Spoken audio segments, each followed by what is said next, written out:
യസനി മറ്റൊരു വാർത്തയിലേക്കാണ്. കണ്ണൂർ തലശ്ശേരിയിൽ CPM പ്രവർത്തകൻ UK സലിമിനെ കൊലപ്പെടുത്തിയ കേസിൽ നിർണായകമായ ഒരു വെളിപ്പെടുത്തൽ വന്നിരിക്കുന്നു.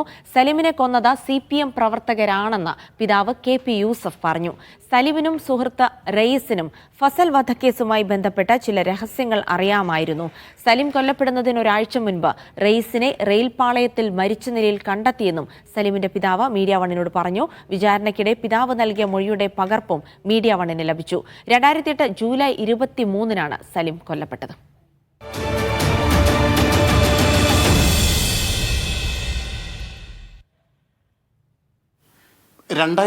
ജൂലൈയിൽ തലശ്ശേരി പുന്നൂലിൽ കൊല്ലപ്പെട്ട CPM പ്രവർത്തകൻ UK സലീമിന്റെ പിതാവ് യൂസഫ് നമുക്കൊപ്പം ചേരുന്നുണ്ട്. അദ്ദേഹത്തിന് ചില കാര്യങ്ങൾ പറയാനുണ്ട്. യൂസഫിക്ക, രാഷ്ട്രീയ കൊലപാതകമെന്നായിരുന്നു CPM വിശേഷിപ്പിച്ചത്. മറുഭാഗത്ത് NDF ആണ്, രാഷ്ട്രീയ കൊലപാതകമാണ് എന്നായിരുന്നു CPM പറഞ്ഞിരുന്നത്. ഇപ്പോൾ എന്താ നിങ്ങൾക്കത്? അന്ന് NDF എന്ന് പറഞ്ഞിട്ടില്ലല്ലോ. കാരണം ഞാൻ ആരെ പേരും പറഞ്ഞിട്ടില്ല. ഞാൻ ഹൈക്കോടതി കൊടുത്തത് സത്യസന്ധമായ അന്വേഷണം നടത്തണം, നിലവിലെ കൊലപാതകം പറഞ്ഞൊന്നും ശരിയല്ലെന്ന് അതിൽ കൊടുത്തത്. അതിനാണ് CBIക്ക് അന്വേഷണത്തിന് ആവശ്യപ്പെട്ട് അഡ്വക്കേറ്റ് രാംകുമാർ മന്ത്രം കൊടുത്തു. കാരണം അതിൽ പല തെളിവുകളുണ്ട്. അത് മാർക്കിസ്റ്റായിരുന്നു. വേറെ അന്ന് ഇപ്പോൾ ഒന്നല്ല, അന്നും അങ്ങനെയാണ് പറഞ്ഞത്. അന്ന് പിന്നെ കോടതി കൊടുക്കുമ്പോൾ മാർക്കിൻ്റെ പേര് പറഞ്ഞിട്ടില്ല. അത് ഗവൺമെൻറ് തെളിയിക്കട്ടെ എന്ന് പറഞ്ഞു. പക്ഷേ കോടതി സമയം കഴിഞ്ഞു പോയിരുന്നു. മാർക്കിസ്റ്റാറിൻ്റെ പേരായിട്ട് പറഞ്ഞിട്ടാണ് തള്ളിയത്. എന്തുകൊണ്ടാണ് ഈ CPM പ്രവർത്തകരാണ് കൊലപ്പെടുത്തിയതെന്ന് താങ്കൾ വിചാരിക്കാനുള്ള കാരണം? അതെ, അതായത് കൊല നടക്കുന്നതിന് മുമ്പ് പുന്നൂൽ, നിങ്ങൾ പറഞ്ഞ പുന്നൂലല്ലോ, ഉസമൊട്ട കുർച്ചി എന്ന സ്ഥലത്തിൻ്റെ പേര്. അവിടെ ഒരു വർക്ക്ഷോപ്പുണ്ട്. ഈ വർക്ക്ഷോപ്പിൻ്റെ മുമ്പിൽ അവിടെ രാവിലെ ഒരു 8-9 മണിക്ക് പിന്നെ 2-3 നാൾ വന്നിട്ട് ഈ സ്ഥലം വാടക കൊടുക്കുമെന്ന് പറഞ്ഞിട്ട് സർവേ നടത്തി.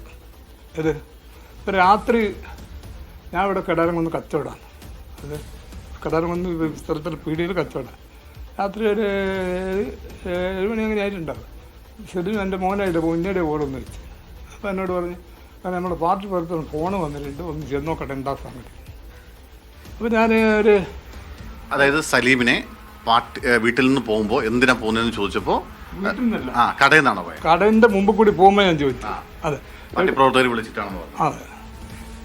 അപ്പോൾ എന്താ വെച്ചാൽ ഞാൻ അവിടെ വന്ന് ഒരു 9-10 അങ്ങനെ ആകുമ്പോൾ നടക്കുന്ന പല വഴിക്കൊന്നും ഫോൺ വരും. അങ്ങനെ സെവിന് സുഖയിൽ ആശുപത്രിയിലാണ്. അങ്ങനെ പല ആൾക്കാരെയും വിളിച്ച് പറയാം, ഒന്നുമില്ല, പേടിക്കേണ്ട, ഒന്നുമില്ല എന്ന് തന്നെ പറഞ്ഞു. വേറെ ഒന്നുമില്ല, എല്ലാവരും പറഞ്ഞാൽ ഒന്നുമില്ല. അപ്പോൾ ഇടവലക്കാരെ വിളിച്ചു, അവരും വിളിച്ച് ചോദിച്ചാൽ ഒന്നുമില്ല, ആശുപത്രിയിലുള്ളത്. പിന്നീട് ഞാൻ അന്വേഷണം എടുത്താണ് എല്ലാ ചരിത്രവും മനസ്സിലാകുന്നത്. അതായത് ഈ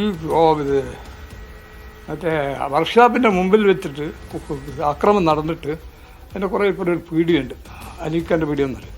അതിൻ്റെ കോനായിക്കൊണ്ട് ഒരു 1/2 മണിക്കൂറോട് ഇവരെ നിർത്തി. അതായത് മാർക്സിസ്റ്റ് പാർട്ടിനെ സംബന്ധിച്ചിടത്തോളം എന്ത് അക്രമം നടന്നാലും ഉടനെ കോപ്പറേറ്റീവ് ഹോസ്പിറ്റലാണ് കൊണ്ടുവെക്കും. അത് ഇവർ 1/2 മണിക്കൂർ നിർത്തി. പിന്നെ പേടിക്കാർ പറഞ്ഞത് 1/2 മണിക്കൂറോടെ നിർത്തിയിട്ടല്ലേ കൊണ്ടുപോയിരുന്നു. അപ്പോൾ എന്നിട്ട് ഇവർ മാർക്സിസ്റ്റ് പാർട്ടിൻ്റെ ആൾക്കാർ നേരെ കൊണ്ടുപോയി മാഹി ആശുപത്രിയിലാണ്. അവിടുന്ന് ഏകദേശം മരണപ്പെട്ട് കണ്ട ശേഷം ഇവർ തലശ്ശേരി കൊണ്ടുവരാൻ. മരണപ്പെട്ടതിന് പോകാൻ പറയാൻ കാരണം എന്താണെന്ന് പറഞ്ഞാൽ, ഞാൻ തലശ്ശേരിയിൽ മുനിസിപ്പൽ ഓഫീസിൽ മരണ സർട്ടിഫിക്കറ്റ് ചോദിച്ചു. ഞാൻ ഇവിടെ രജിസ്റ്റർ ചെയ്തില്ലെന്ന്. അങ്ങനെ കോപ്പറേറ്റീവ് ഹോസ്പിറ്റലിൽ പോയി. അവിടെ നിന്ന് പറഞ്ഞു ഇവിടുന്ന് മരണപ്പെട്ടില്ല. അങ്ങനെ ഞാൻ തലശ്ശേരി പോലീസ് സ്റ്റേഷനിൽ ഡെത്ത് സർട്ടിഫിക്കറ്റ് ഉണ്ടാവില്ല, പോസ്റ്റ്മോർട്ടം ചെയ്തു. ആ സർട്ടിഫിക്കറ്റ് എടുത്തിട്ടാണ് ഇതെല്ലാം ഉണ്ടാക്കിയത്. അപ്പോൾ കോർപ്പറേഷൻ ഹോസ്പിറ്റലിൽ തരില്ല, മുനിസിപ്പാലിറ്റി രജിസ്റ്റർ ചെയ്തില്ല. അപ്പം ഞാൻ പിന്നെ വിശദമായ അന്വേഷണം നടത്തിയാണ് ഇതിൻ്റെ ചരിത്രങ്ങളെല്ലാം മനസ്സിലാകുന്നത്. അങ്ങനെയാണ് ഞാൻ CBIക്ക് അത് കുറച്ച് താമസിച്ചത്. കാരണം സ്വാഭാവികമായ ഒരു ചോദ്യം, ഒരു CPM പ്രവർത്തകനെ എന്തിന് CPMകാർ തന്നെ കൊലപ്പെടുത്തണം എന്നതാണ്.